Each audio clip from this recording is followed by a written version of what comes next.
for our feature presentation. The facts, dates, and events presented in this video are from the members' best recollection and may not be fully accurate. This video is intended for entertainment purposes only. Always consult with your local union about your rights and duties at your workplace. The opinions shared on this video are our own and do not necessarily represent my employer's positions, strategies, or opinions. All views shared are protected under the National Labor Relations Act. Nice. You are now in tune with the boss of the business, the What the Heck Show on UnionPowerRadio.com.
Well, hello there. This is the What the Heck Show here on Union Power Radio in November. I'm so used to Tony going on and saying the date and everything. This is November the 20th, 2022.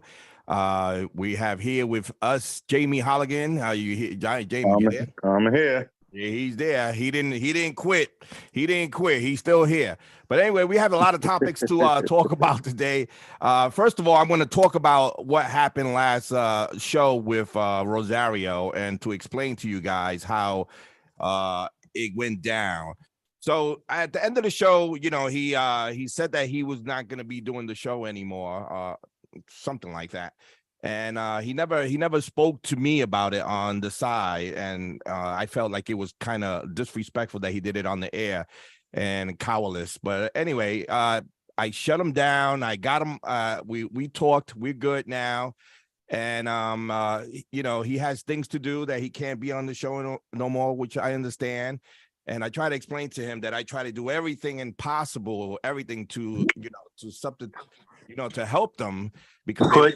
Some of this stuff away. You need to clean up a little bit. I'm sorry. You have to mute yourself when you get on. Okay. So, Jamie and Anthony Rosario used to come up to the woods up here in upstate New York. It was like a 2-hour ride. And I did the Zoom thing so they can stay home and they don't have to take that ride. I changed the time of the show to every other Sunday and the different time frame. I try to accommodate him to the fullest, but whatever. The thing is that, he got things to do. He can't be on the show. He can't, organize. And it's too much work for him. Exactly. So, but I just want to let you guys know that we did have I did talk to him. I mean, he tried to talk to me right after the show. And I told him, we can't talk right now because I have to get down to, to calm down. And I finally calmed down and we talked about it, and it is what it is. It's now the Jamie Holligan show. It's the Hector show. It's always been the What the Heck show, and I wanted to get out of this show and give it to you and Anthony, and then so I don't have to do it anymore. I mean, I tried selling the equipment to you guys numerous times, but you guys just didn't want to buy it. But I understand. I mean, this is expensive. I mean, for the members that are listening, I mean, this is not free. This is expensive. I have to pay for certain things. Zoom, the equipment is worth almost over $3,000, and the computers and blah blah blah blah blah. But what is worth it to me is that I can tell you guys what's going on in the local, what's going on in the IBT. And try to keep you guys educated on what not and what to do. So it's a good investment for me. And I've been doing this for 9 years, maybe more. probably, when me and Dave Citron first started in local804radio.com. And I moved on to the Union Power Radio, and this is where I'm at, and this is where I'm going to be at. And I'm going to continue doing this and giving you guys updated stuff with a lot of stuff. Now, I want to talk about Black Friday, and that's one of my topics today, Black Friday, because Black Friday is probably one of the, it's a union holiday here in Local 804. I mean, it's the language in Article 40, which is the air driver, I don't like at all. And the 22-3 combo air drivers, they don't get that holiday. They have to come in, and also the supportive members. And I don't get that. If it's a union holiday, the union holiday for all. Right. And right now, the preload managers of Local 804 are going to these preloads and says, come in. You're going to get double time. You're going to get this. No, they're not. Get it in writing. I'm sorry? Get it in writing. Exactly. That's what I told the shop stewards for the preload. If they telling the preloaders to come in for double time and they're going to pay them double time, then put it in writing. Send them a message. Send them a text message. Whatever it is. As long as it says that I'm going to give you the double time for that day, right. Then, because last year, they said the same thing. They said they were going to give them and they didn't pay them double time. They paid them straight time. And that's fucked up. They gave them the 4 hours of holiday, and then whatever hours they work straight time. Now, the drivers is a different scenario. The drivers get double time for the first 8 hours, and then, and the holiday. So, everybody says it's triple time, but it's double time plus the holiday. And they cannot force you in. They cannot tell you have to come in on Black Friday. I mean, on that holiday. It's a ground day. Back in the days, it used to be only air, and then they can force from the bottom up. Right. And the way the air works is when it was only air, it was the air drivers are first to go in. They have to go in on that Black Friday. And then what they do is ask for volunteers. And then if they didn't get enough volunteers to support the workload, then they force from the bottom up. Now, I was one of those guys back in 2007 when I was forced in, and I didn't like it at all. I did not like the fact being forced into work. Meanwhile, everybody else was taking off, the money, I was not even in top pay yet. I was just a rookie going, and they, and then to tell, you're tired of the whole year. And then you get a 4-day weekend, and then you get forced in. It's like, it was horrible. It was freaking horrible. And I didn't even make that much money because the federal tax takes a lot of it. So you think you're making thousands of dollars for that day? Yeah, you do. But the government makes 60% of that pay. So it's not even worth it to come in on a Black Friday. For me, spending time with your family is priceless. It is priceless. It's a 4-day weekend for the guys that are Monday through Friday. And I, spend it with your family. After Thanksgiving, your belly is full and you want to just chill at your house and you want to hang out with your kids, play video games. The time that you lost with the kids, when you're working so damn much, those are the times that you make up, for the 4-day weekend. And it's crazy that in Local 804 is like numerous. I mean, it's a lot of people going in on Black Friday. What do you got to say about that, Jamie? No, I just realized that you said it's a 4-day weekend, but I just realized that the people that work Tuesday through Saturday, they still have to come in on that Saturday. I didn't even think about that. But I'm still thinking it's a Monday through Friday operation. But yeah, well, the Tuesday to Saturday. That just caught me. Yeah, the Tuesday to Saturday guys, they get that Thursday off because it's Thanksgiving. Then they got to, and then they got to come back on Saturday. They got to come back on Saturday. That's the only thing. But they'll have at least 2 straight days and then come back on Saturday and then have off Sunday, Monday. I didn't think I forgot about Saturday operation. But. Yeah. I mean, it's fucked up. I hate the language. I hate 22-4 language. I hate the fact that, they doing Tuesday to Saturday schedule. I'm hoping, now that the contract is being negotiated, it's going to be, get rid of that 22-4 language. I mean, that's what Sean O'Brien is saying that it's going to happen. I don't see it happening. I said it from the beginning that I don't see that. I don't see it either, but I see the company not giving that up. I see, Sean O'Brien going to be pissed off for not getting that. I see a strike happening because of that language. I think the company's going to come up with a solution of keeping the 22.4s, but fixing the language. And they'll give up the 9.5, give them 9.5, beat on 9.5. They'll give up the giving them 8-hour request load just to keep that Tuesday to Saturday scenario. And here in Local 804, we have guys that will promote it to 0300. But I don't even think it's because of the Tuesday to Saturday. They're going to keep Tuesday to Saturday, because if they were to get rid of it, they would just go, like you said, bump from the bottom before. Right. So now I don't think they're just going to give up that lower pay wage. That's something that's beneficial to them.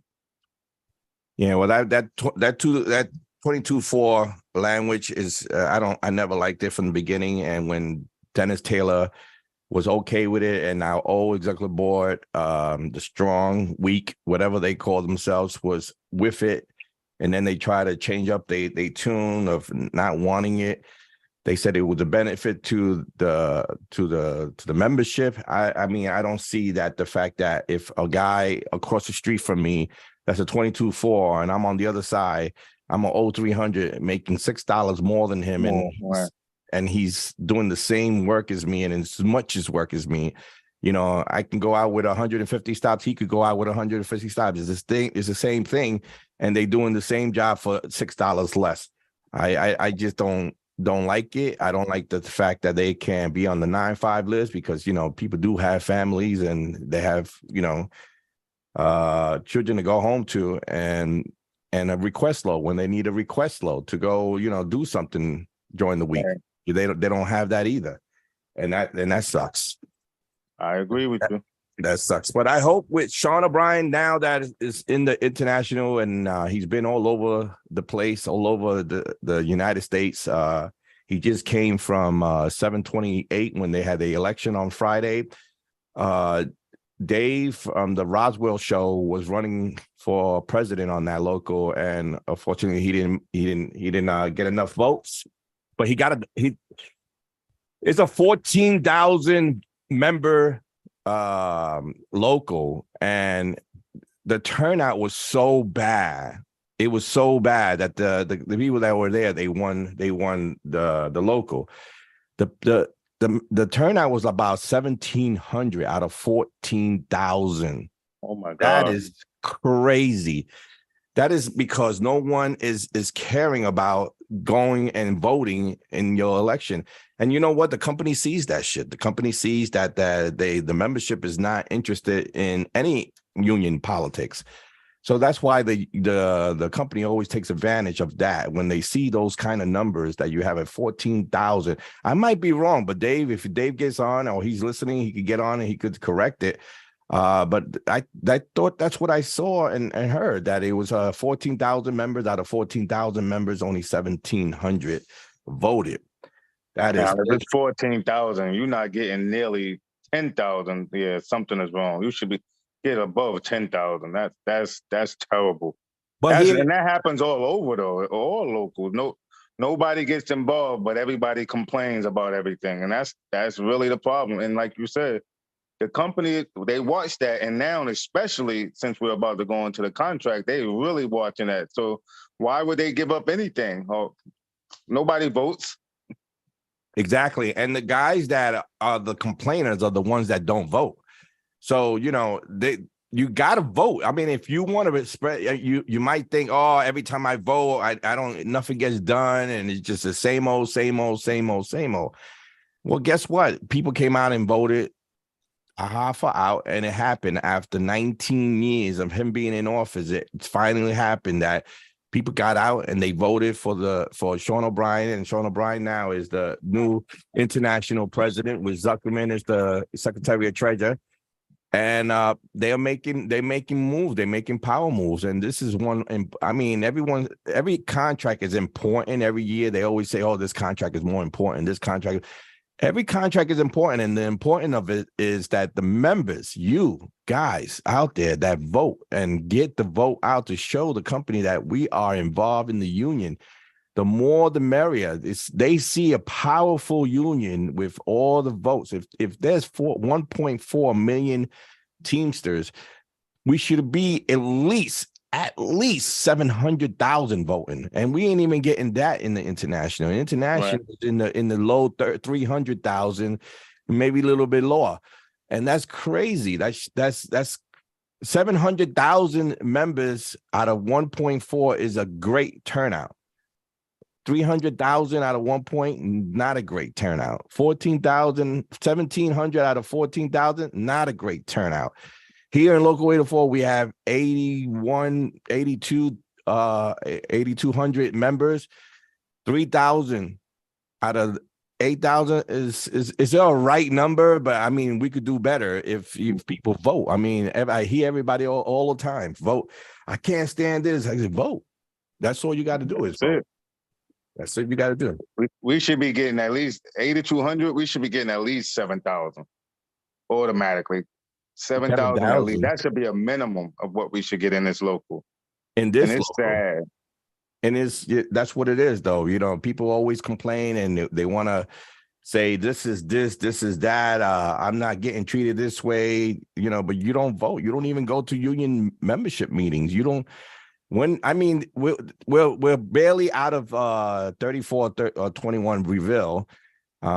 We sold the building, in case anybody didn't know. It didn't go to any general membership meeting. We sold it. The building is sold. We got a new building in Port Washington, and we are counting the days to leave that historic building from Ron Carey, they say.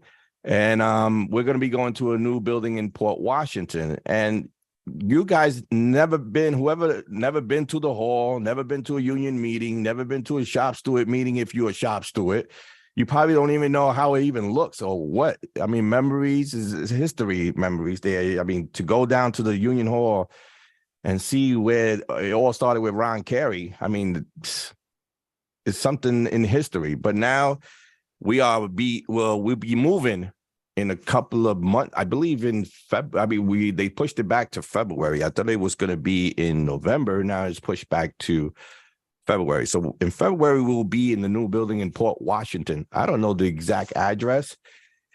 I know it's 44 South Bales, Bayles. 44? 44 South Bales, Bayles. So anyway, so it's a lot of things that I wanted to talk about, especially that Black Friday and people that is coming in or not coming in. It's a union holiday. It's your choice if you want to stay home that day and get paid the 8 hours for the holiday, or it's your choice if you want to come in and make double time plus the holiday, which is, everybody always say is triple time. It's triple time. And everybody, some people have different lifestyles. Me, I was a guy that I only have to work 40 hours and still live the way I am. Some members, they live over their lifestyle. So they got to support that over the lifestyle. And you got to come in and make that money to support your BMW, your $3,000 mortgage, and et cetera, et cetera. I lived my means. That 40 hours was good enough for me. And I did that because I didn't want to get caught up, if you lose this job or, and that's another thing we're going to talk about, how, what stupid things are being done out there. Can I mention something, Hector? Sure. Go ahead. Anthony Rosario is not here anymore, so you can talk whenever you want. I know you mentioned something about voting. So I just wanted everybody to know, being that he mentioned voting, there's still a nationwide railroad strike that's in the loom. I don't know if people realize that, because they're still voting on their new contract. And apparently it's like 12 locals that have to vote to ratify it. So if any one of them voted down, they can possibly be on a strike. and that will quip. I mean, that's a big thing right there. I don't know if y'all paying attention, but that railroad strike, if it's a strike, is a big thing right now. We should all be paying attention to it, especially since our contract is coming up. So I just wanted to put that out there. Yeah, it's not a lot of people. They're not even talking about it that much in the international. I don't know why, but this is something that you need to talk about. I mean, they're not even mentioning. I don't know if they used to have weekly updates on what's going on in that railroad, but now I don't see anything on Facebook or anything on anywhere that is talking about that railroad. Yeah, the latest is that seven of the it's 12 unions or 12 locals that have to ratify it. 7 ratified it, 3 of them voted it down, and 2 more are still waiting to vote. So who knows what's going to happen? But that was the latest I got from just a couple of days ago about that railroad strike.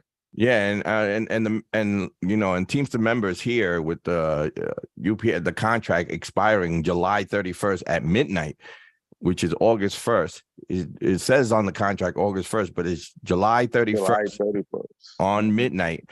If we don't have anything, down, and this is another thing that Sean O'Brien wants all the supplements done before the national contract. It was never done like that. It was always done that the supplements were done and then the national contract gets ratified. Now he wants all supplements ratified before the international gets ratified. So because we don't have that what's that, the 2-3 rule anymore. So that means, the 2-3 rule. That's what a lot of people got messed up with, that 2/3 rule, especially 623. When they got their contract stuffed down their throat because they were like the 2 supplements that wasn't being ratified, and Hoffa just said it's done. So they got stuck whatever it is. So now Sean O'Brien wants all locals to ratify their contract, the supplements, before he does the international. I don't see why he's doing that, but it's kind of weird that now that all the locals got to, go down, they got to do the negotiation before the international negotiates the big boy.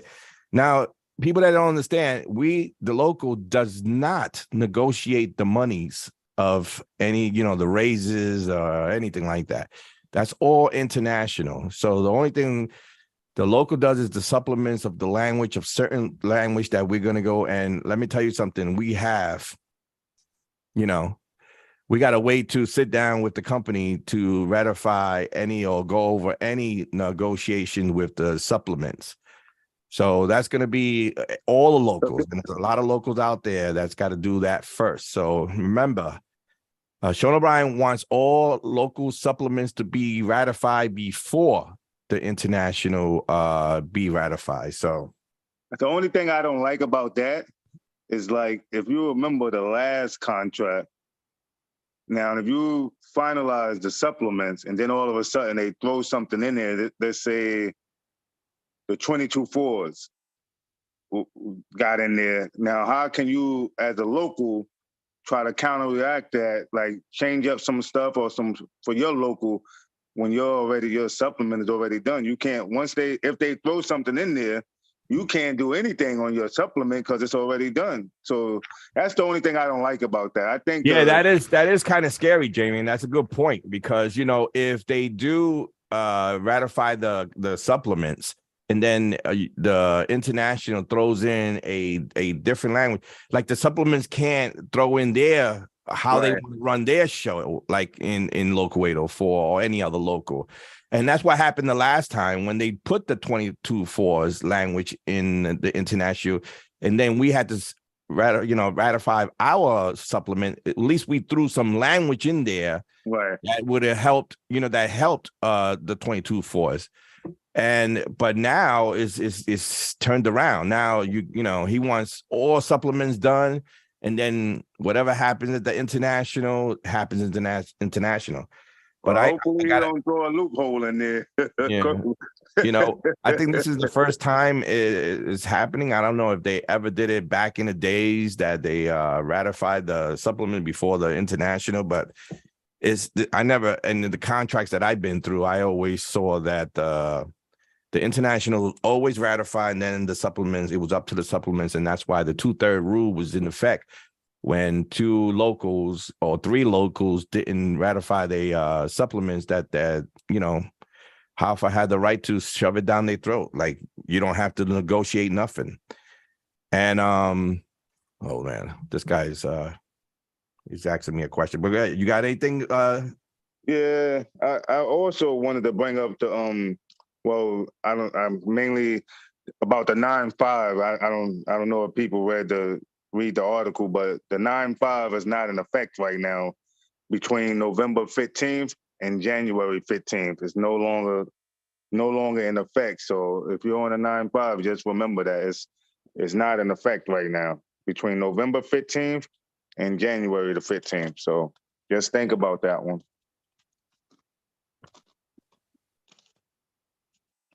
Yeah, so I just threw Allen. Dave Allen was asking to get on the Zoom, so I had to throw him that. Yeah, so like I said, if you're thinking that the supplements negotiates your money, I wish we did. Because, you know, it would be a lot better for us to do it and say, you know, a preloader makes this much money and the driver makes this much money.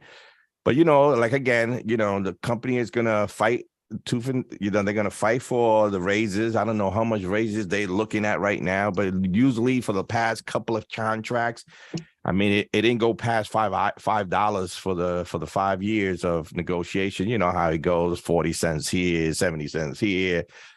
Well, you know, everybody expect that, you know, that with John O'Brien in office, that he's going to come up with $50 an hour for drivers, and that's not going to happen.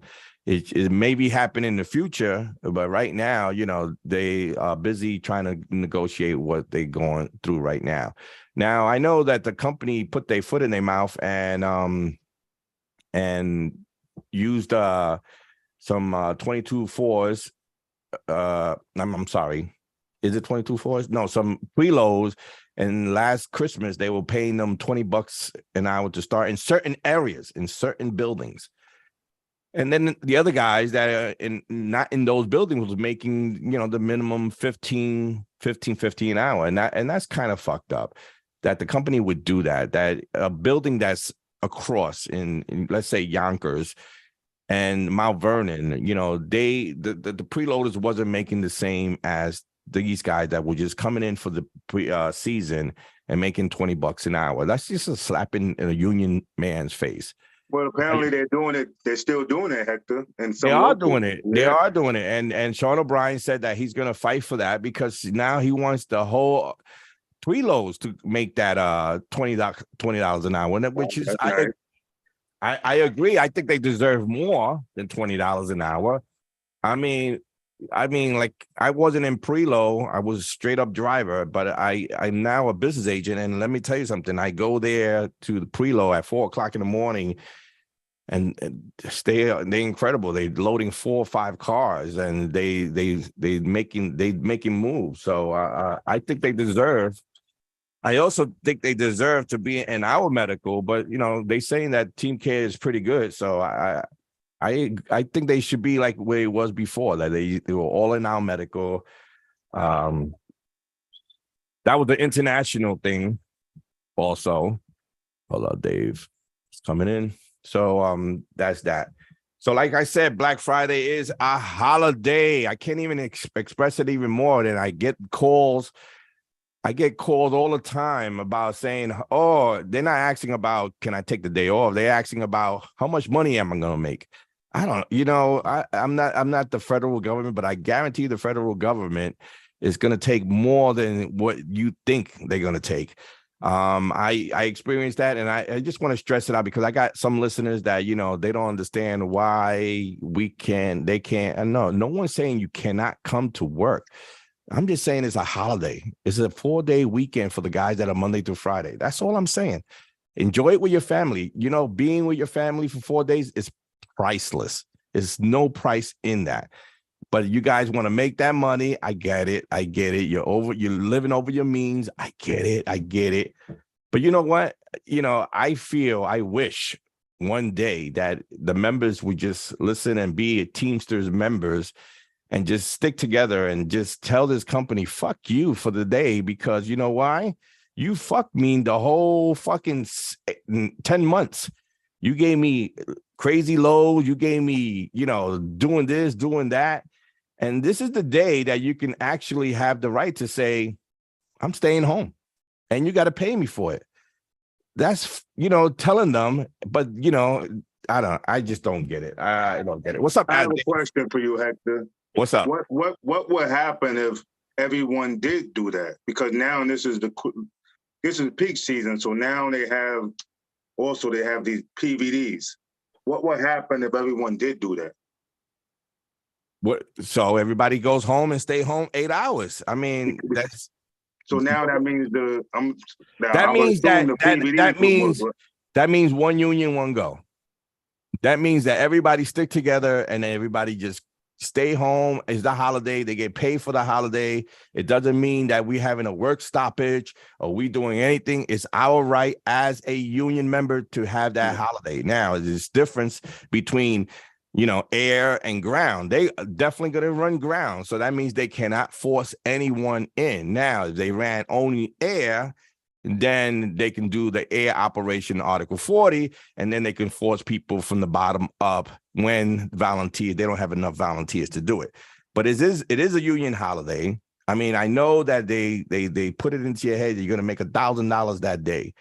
You're really not going to make $1,000 that day. Just give you a heads up. You're going to make $200 that day, because after taxes, that's what you go home with, $200. It looks good in your tax frame that you made all this money, but it looks bad on your pay when you get that check. You're going to see the difference. What you normally make plus $200.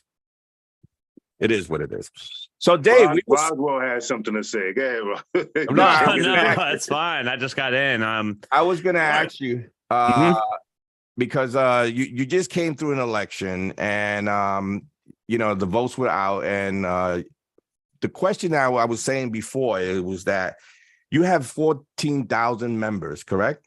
12,000. Close. 12,000. I'm sorry, I made a mistake. And how many turned out to vote? 1,787. This is what I'm talking about. This is disgusting that you have a local that has 12,000 members and only 1,700 voted. That should have been at least 5,000 members to vote in that. And I blame us. I blame everybody because of the fact that no one is being educated to know how to vote and vote for elected officials. And then the thing is that these guys that are in there already, they're going to win all the time. They're going to win all the time, and they're going to be there. You're going to hate the fact that these guys are not doing the right thing for you. But guess what? Because the votes are not out. Those other votes, those votes that not voting, those are the votes that could get a new slate into an office. I absolutely agree with you, man. Well, listen, I hope that the guys that won, I hope they do a killer job. I hope they educate the membership. I just want to see this membership educated, just like what you're doing on your off time right here. You're educating the membership, and we need to make this more prevalent. It needs to be everywhere. And I'm going to continue doing my show, just like we work together and we do this across the nation. But I hope they go out there. I hope they start doing things to educate the membership, get them more involved, get more engaged. This is not about who's taking power or who's in what spot. This is about getting the members involved and trying to progress this union. I think a lot of people out there will say that in certain areas that it's either stagnant or it's not progressing at all. And that stuff has got to stop. I agree. I totally agree. And if anybody's running for office, it should be easy peasy. If you're in good standings to run for office, it shouldn't be a battle between you and the incoming. It shouldn't be a battle that the incumbent say, "Oh, he's running because he's a piece of shit." No, you guys, we are Teamster brothers and sisters here, and we should treat each other with respect. Simple as that. And and when you're taking that oath in office and saying that, listen, I'm going to respect the Teamster brother and sister, you got to take that into consideration. And you also got to remember, if you have a problem with a Teamster brother or a sister, handle it with brothers and sisters. You handle it together. You don't get management involved. You don't get anybody involved. You just handle it between you, the Teamster brother, and your Teamster sister. That's the right thing to do. Yeah. I will say this our election's probably a lot cleaner than most. I would say majority of people were on the up and up. We had a couple, I would say about 5 people that were just constantly mudslinging. We chose not to go down the mudslinging route. And I hope it gets better from here on out. I hope people stop mudslinging during campaigns, because you need to run off your merit. You need to run off of what you do, and you need to run off what you're going to do. You don't need to be running off of why this guy sucks. We're all Teamsters in the end of the day. It seems stupid to me. Mm-hmm. And the thing is that, the mudslinging starts, like if a slate don't want to mudsling, let's say, they just want to run on their merits. And that's what it should be. It should be running on the man, not what he did back then, not what he's doing, not who he's screwing, and not what car he's driving. It should be run on merits. It's all about the membership. It's all about how you run your campaign and your merits, or what you're going to do better to improve the membership, not to bring it back a couple of years because you and the incumbent person hate each other. Now, the mudslinging always starts with the incoming, whoever's in office, because what they do, they get afraid. They get afraid that someone is running against them. They get afraid of losing that car allowance. They get afraid of living the life and not being back on the truck and being behind that office and go home whenever they want to. They're afraid of that. And when executive boards that are in office are afraid of someone challenging them, that when the mudslinging starts happening, that's when they say they're going to make this guy look like, and this is a brother. This is your Teamster brother that you're making him look bad. At the end of the day, if the fucking election is over, he's still the guy you have to represent. So why the fuck are you going there and making this guy looks bad and making him look dirty, making him look like he's a piece of shit? This is the guy that you got to represent after the whole shit. So what's your number? You got so I don't know. Somebody just wrote something. So no. Yeah. No, I mean, you're absolutely right. And it makes it look worse when and listen, some business agents get out and they start doing it. Luckily, we put an end to that, or, the incumbent put an end to it, but the emotions get involved. People get out of hand. I get it. Right. But in the end of the day, like, this stuff's got to stop. I mean, it's the year 2022. We need to mature out of this. And you're right. I mean, what's the worst that's going to happen? You lose and you go back to a good paying union job. It's crazy. It is nuts that a lot of people, that want to run. And listen, if you want to run and you can make a difference, be it. Let the members decide that. But let the members decide not by the slang, the mudslide, the mudslinging. It's just by, listen, you could probably do a better job than I can. So show the membership that it's time to move on, and we need to have something new. I mean, it's not good to always change slates every year, but it's good to know that if you've been there for a while and the problem of you're not being fixed is something obvious wrong with the way the executive board is doing things, that is not working out. So, I just don't get the fact that the mudslinging, and it always starts from whatever slate is in there now, because they'll start it, and then the guys that are running will be the next ones to start. They go back and forth with the mudslinging. Wow, look who's here! Hey, Kurt, what's up? There's no Tony here. Can I no comment? No comment. No comment. Well, you wasn't here in the earlier of the show. I already explained that me and Tony had to sit down. We talked about it. He has a lot of things to do. He's being pressured to do a lot of things. So I can't, he needs a break. So he got his break. Well, hey, on the record, just to let everybody know, we're still all good friends. It doesn't matter. This ain't some sort of crazy drama thing. Hector and I talk all the time. I talked to Tony. Me and Tony and Greg just talked last night. So I love all of you. All right. Yeah, no, it's nothing bad. Listen, I just reacted to his actions. That's it. And at the end of the day, we talked it out. He's good. He's got a lot of things going on. He's being pressured for a lot of things. And I understood what he meant by, he's going to take some time off or whatever the case may be. But I gave him a pink slip. I told him I can't afford him anymore. He's too out there. This is costing me a lot of money. He's too famous. Yeah, he's too famous. And that's what it is. Hey, but we were. Do you mind if I ask Kerwood? What's your thoughts on? We love to talk about politics and religion on the Union Power Radio. Yeah. But what's your thoughts on union elections? What would you like to see different done in them? I would like to see people participate and vote.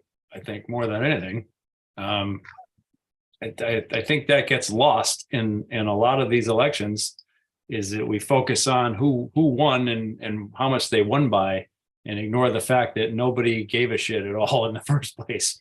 And when we sit here and we talk about how it would be nice if 40% of the members participated, we've set the bar. We keep setting the bar so low in these election turnouts that it's just, and it's not just union elections, it's any elections, but it's just, we keep lowering the bar that, if we could just get 25%, if we could just get 15%, and we shouldn't be satisfied with any of this. We can't be satisfied with member participation being that low.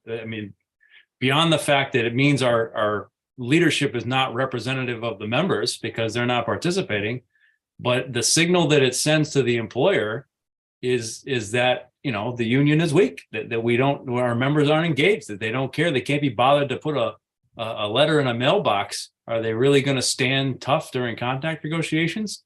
And so to me, this is, things like this are just alarm bells should be going off in every local that has a situation. And I don't know too many locals that don't, to get out there and get involved and start getting your members engaged. And I know everybody's busy and business agents are busy but somehow you got to get beyond, I'm doing my job, and take it another step further. And that goes for me too. I'm not sitting here criticizing others. So it's hard. It's hard. Is it fair to say that you see what Sean O'Brien is doing? He's not being the lazy hoffer that stays in the office, and he's going all around all kinds of locals. And, and he's one man and doing all this, and he's with Zuckerman. But I think it's part of us that we should be doing exactly what he's doing to get more members involved in voting, at least to vote, to show the company that we stick to the union. We're back in the union, and they see the numbers, because when they see these crazy ass numbers, that 1.4 million Teamsters and only 300,000 are voting, this is what they do. They put that and say, fuck this. We could do whatever the fuck we want because the membership is not involved. That's right. But the reason we was talking about that, Craig, is because Dave's election, that he has 12,000 members and only just surprisingly, not really, 1,700 only voted at the 12,000 membership, and it's crazy. Yeah. And I'm not trying to do any slams or slants or anything, but we went from a 27% the last election down to 14% this one. That is crazy. It scares the shit out of me, honestly. It does. And your state is not a right to work state, correct? I'm in a right to work state. That's a problem there. Mm-hmm. That's a big problem. Anyway, we have Costa, you're on the phone. Yeah, how you guys doing? What's up, man? What's going on? No, I was listening to what you were saying about the voting and stuff, and it's amazing like you say, how you try to educate people how they should vote. You know, the vote is your voice. And we get that a lot in the buildings where people have a lot of complaints about how the company does this, you know, that they're not getting paid enough money, especially now with the overtime, they take away the overtime.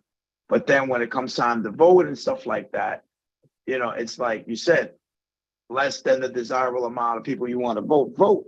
So, you know, it's amazing what everybody has to say, but then it's even more amazing, you know, what some people do, which is not exercise their right to make change, you know, and fortunately for us with with the Hoffer appointee that he wanted to run, and especially with the way he made a fool out of himself in those debates, thank God that, you know, people voted that, you know, we got O'Brien and Zuckerman in. You know, and with that, still you have people that feel the same way that still won't exercise their right to vote. You know, so you know, I can see what you guys are saying. I just wanted to chime in on that because it's really frustrating as a steward where you talk to members and you know, you want to educate them and their attitude is, well, I don't want any problems with management. I don't want this with that. I don't want to deal with the company. But meanwhile, they'll sit and talk about the stewards. They'll talk about the board. They'll talk about how, you know, how we're not being represented right, how they're not being represented right. But then again, they won't do their part, you know, to take action as well. They want the board and they want the stewards to do all the work themselves.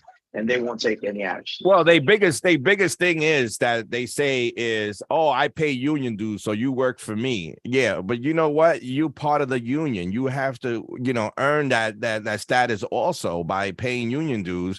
You have to pay union dues because of the medical and all the other stuff.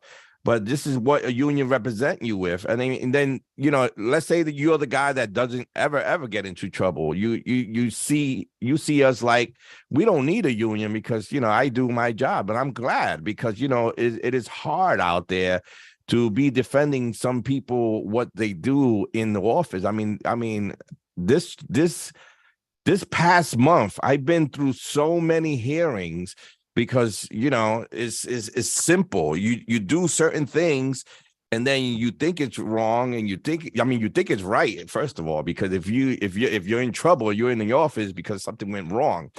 This company always have the technology, they have the cameras, everywhere is a camera. So Dave, Greg always talk about these cameras.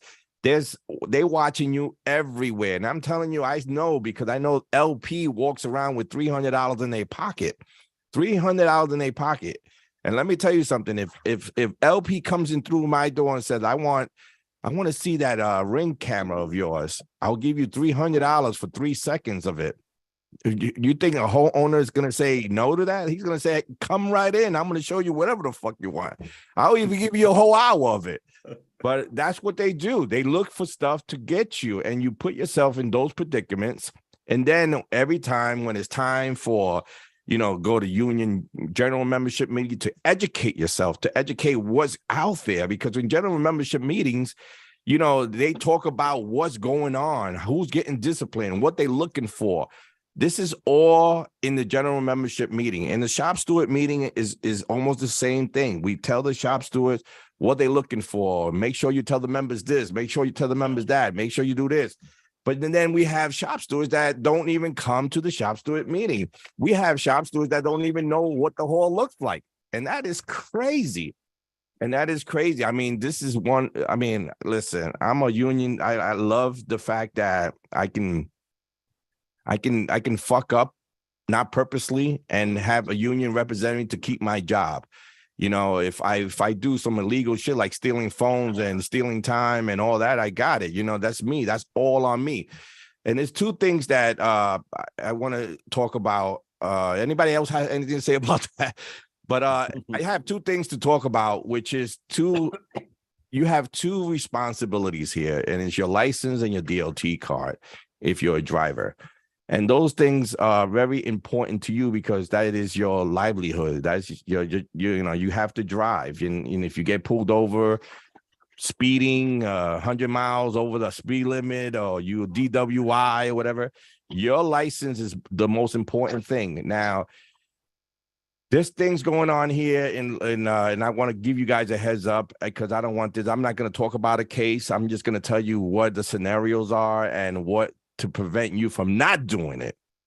Okay. So if you have let's say a New York license, and you get a speeding ticket, or you ran a red light, or you get a moving violation, you going to another state and getting your license from another state, or surrendering your license from New York, that ticket follows you everywhere. It doesn't mean because you have now a license in New Jersey means that the thing that happened in New York is just going to go away because you surrendered your license, and now your New Jersey license. Let me tell you something. It follows you everywhere, like the federal taxes does.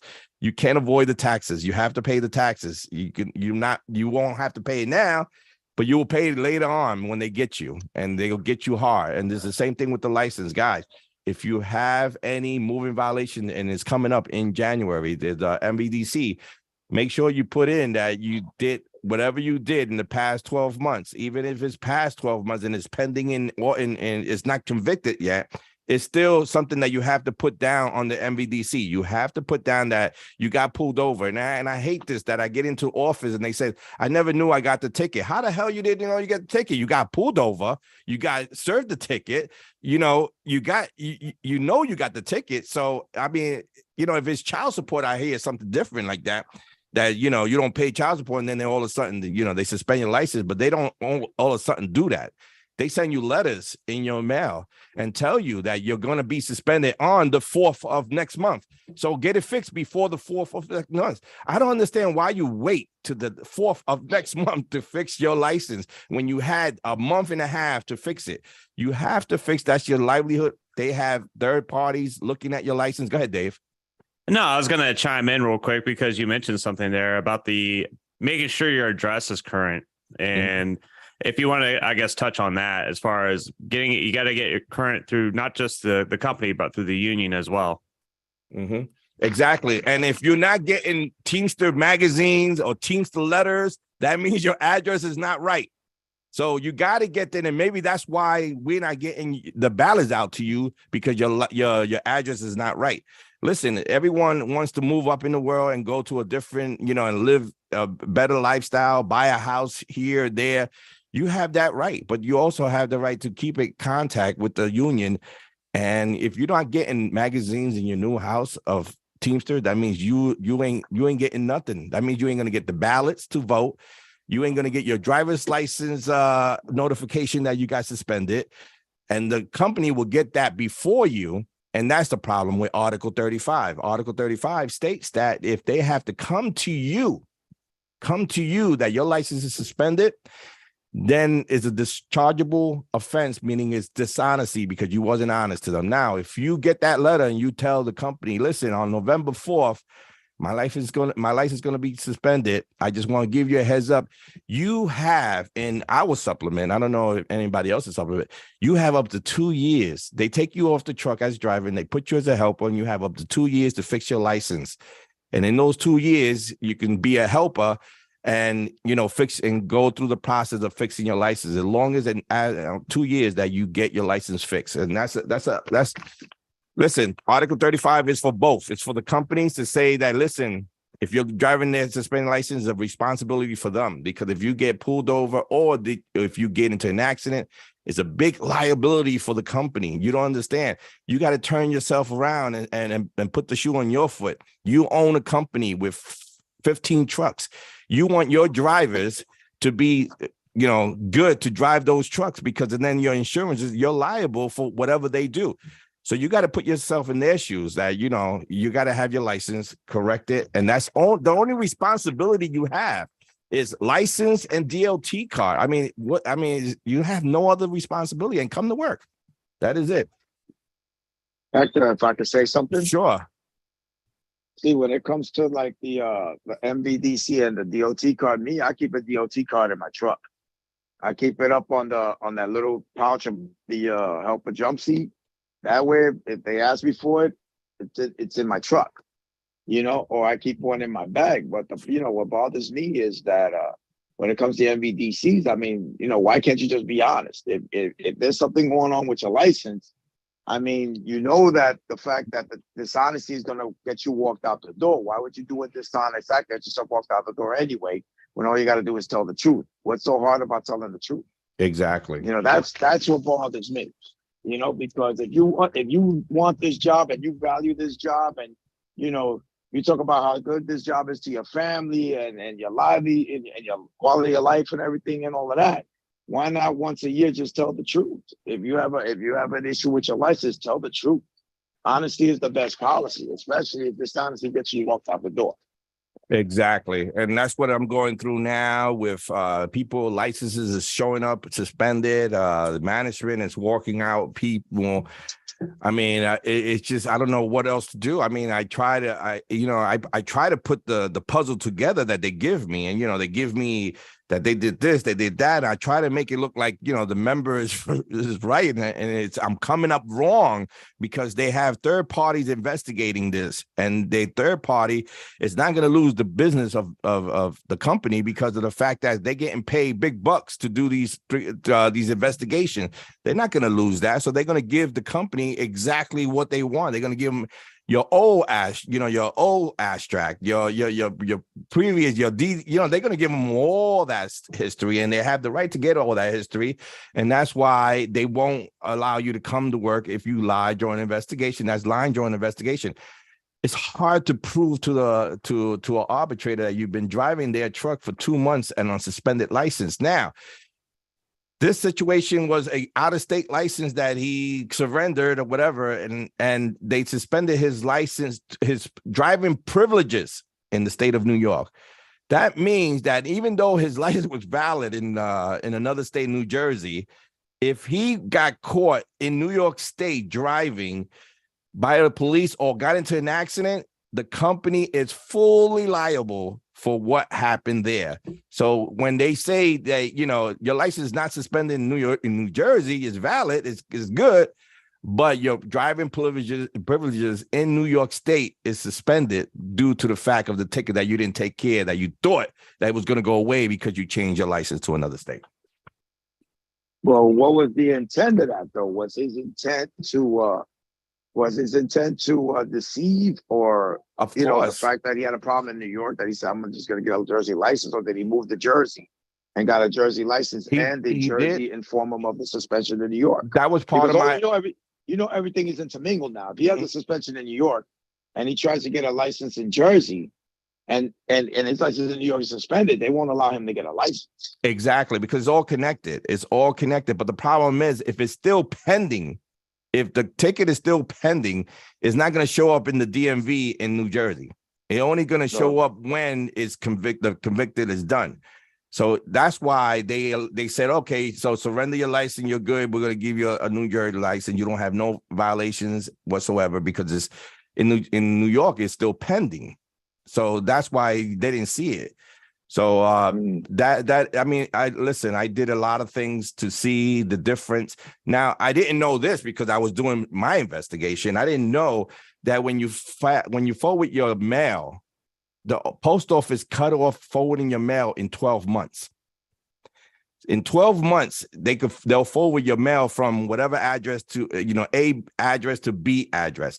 After 12 months, they don't forward your mail that's going to your A address to your B address anymore.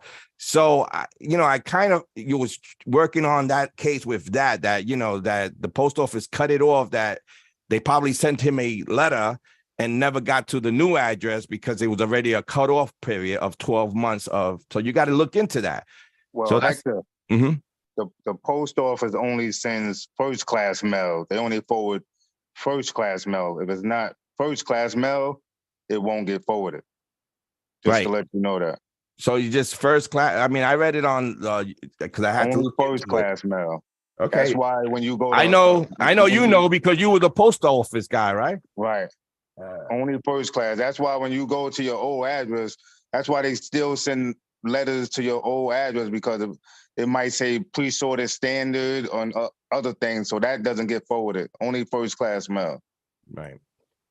Well, But you know something like that. mhm. It's funny, like like you mentioned that the company spends money to get your abstract, to get all that information right from a third party.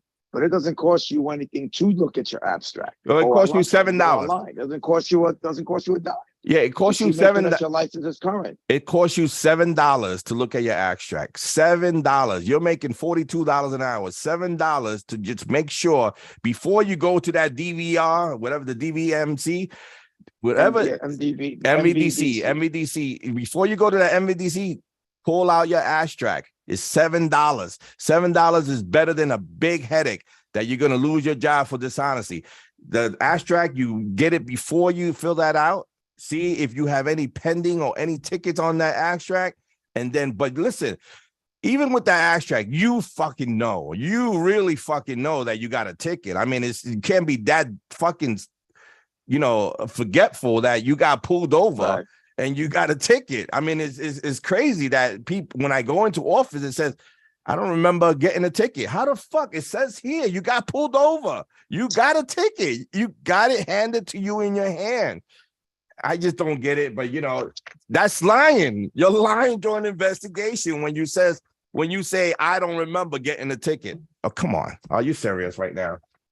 Well, whatever. This is I do the show now for an hour. We already passed the 2 mark, and I'm sorry that Tony Rosario is not here. Because he would tell me straight up, hey, listen, it's time to go. It's time to go. But I want to wish everyone a happy Thanksgiving. Enjoy your Thanksgiving with your family. If you are a local 804 or any member, I don't know, Craig, do they do Black Friday in your local? Like, it's a holiday. It's a working holiday. It's a working holiday. It's not an off holiday. No. It's Wow. a working holiday. See, the local 804, man, we're spoiled here. How about you, Dave? Same working holiday. Wow, look at that. You see that, guys? Local 804 has a thing that is a union holiday. You could take off and enjoy your family. And these guys don't have it that way. There's a working holiday for them. I mean, they get paid triple time, but they got to come in. We have the option not to come in. And we have a lot of people coming in. But it is what it is. But I want to wish everyone I want to wish you a happy Thanksgiving, Greg. I want to wish you a happy Thanksgiving, Dave. Happy Thanksgiving to Jamie and Same to you, brother. everybody that's on the radio. And then Acosta, happy Thanksgiving. I'm gonna get out with this funny ass Thanksgiving song. So thank you. Peace out, my brothers and sisters. Turkey for you. Let's eat the turkey in my big brown shoe. Love to eat the turkey at the table. I once saw a movie with Betty Grable. Eat that turkey all night long. 50 million Elvis fans can't be wrong. Turkey lurkey do and turkey lurkey dap. I eat that turkey, then I take a nap. Thanksgiving is a special night. Jimmy Walker used to say dynamite. That's right. Turkey with gravy and cranberry. Can't believe the Mets traded Dallas Strawberry. Turkey for you and turkey for me. Can't believe Tyson gave that girl VD.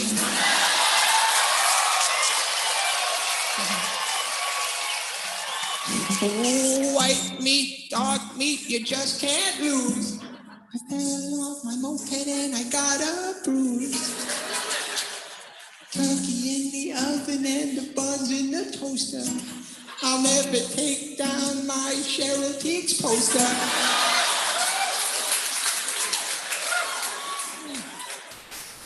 Wrap the turkey up in aluminum foil. My brother likes to masturbate with baby oil. Turkey and sweet potato.